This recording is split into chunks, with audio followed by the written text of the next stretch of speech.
Hey, it's Gordon Vanderpool from Turning Stones Fly Fishing. Today we're going to tie one of my patterns. It's called a dill pickle. Alright, let's go ahead and get it fired up. I tie this from a size 12 to an 18. I got a jig hook in there with a gold bead. This is actually a 14 and it's a 3.0 tungsten slotted gold bead with the 16-aught Vivus olive. Thread color doesn't matter. This is just generally the color of the abdomen and the collar, so thorax rather, collar, yeah, great. Okay, so wind that down about to where it starts to bend. Get you some CDL, Coq de Leon.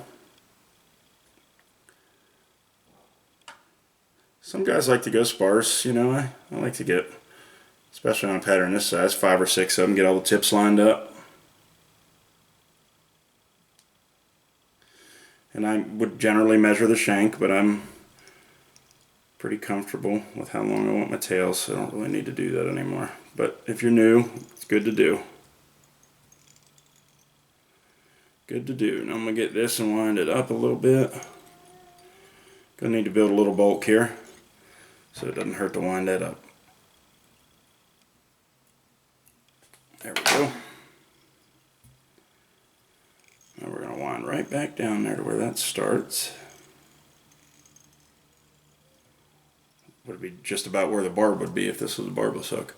Now we're going to get some pheasant tail. This is a light olive. It's going to be the body. I'm going to get 5 or 6. Usually I think 5 is what I get. Strands of that. Pull that off. Line up all those tips. Put this material on the tire side and tie it in. I usually take a couple wraps because I'm going to be able to bulk anyway, just to make sure that's cinched down pretty good. Okay, next step, extra small wire, red. It's going to be our one of the little kicks and the reinforcing rib on it.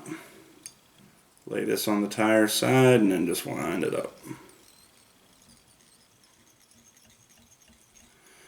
This bead wants to keep sliding, so I'm going to go get that locked in where it's supposed to be. A couple wraps up there by the head will hold it back. This thing's driving me crazy, you know, and I don't like it. So. Okay, so now I'm going to build up a slight taper. That way when this pheasant tail wraps up, it has a natural taper to the body. Not going to do much of a taper, just a little bit.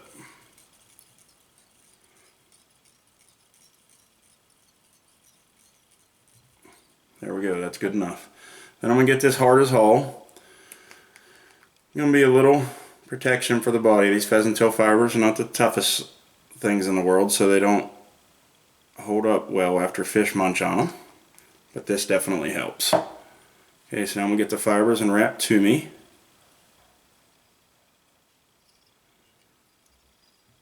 Side by side all the way up.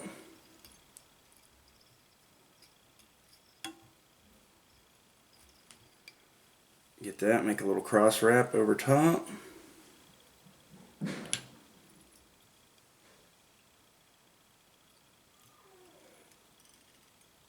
Sometimes you'll see that that little wrap won't get them. If it doesn't, then I just do like an X wrap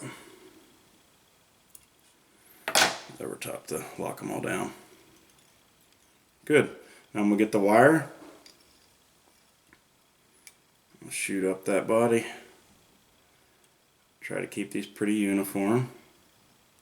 About the same. Come up and then wrap around the thread. Done. Helicopter that off.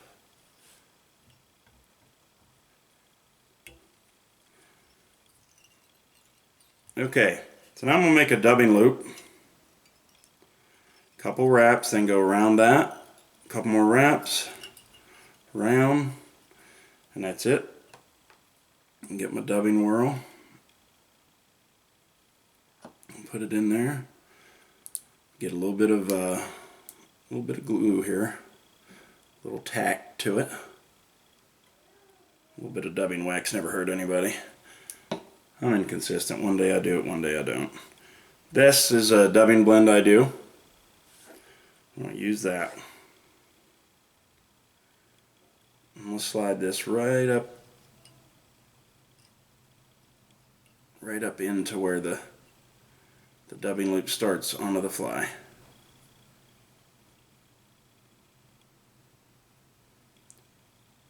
So that way it's up in there tight.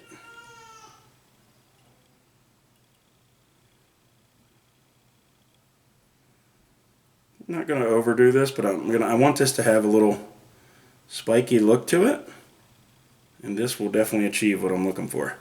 Now next I have some green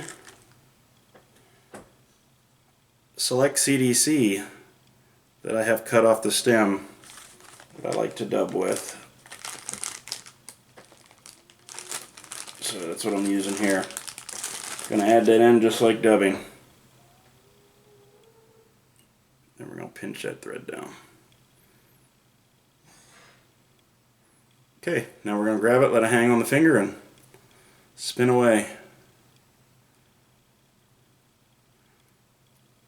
And that winds up nice. Okay, now, once I get it to where it's wound up good, I forgot to lock this down. So this is going to be interesting what I'm about to try to pull off here. While I'm holding that, I'm going to attempt to do a whip finish. I'm probably going to fail here. Yeah, it's not going to work. So I'm just going to go quick.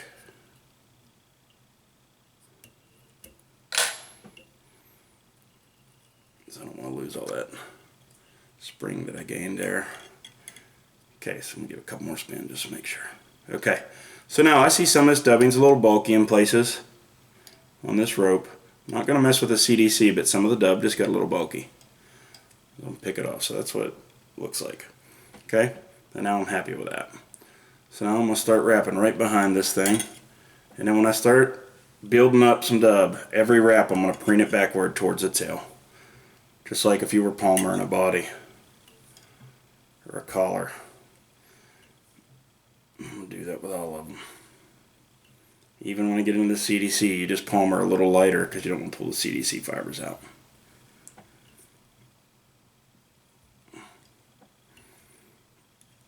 There we go. That's that. Now I'm going to take this off of here.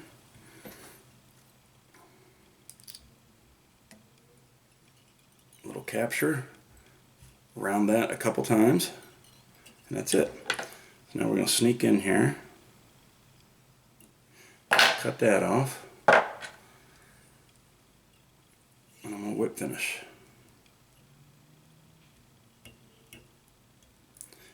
Like right now you're thinking that looks a little messy, but we'll clean it up.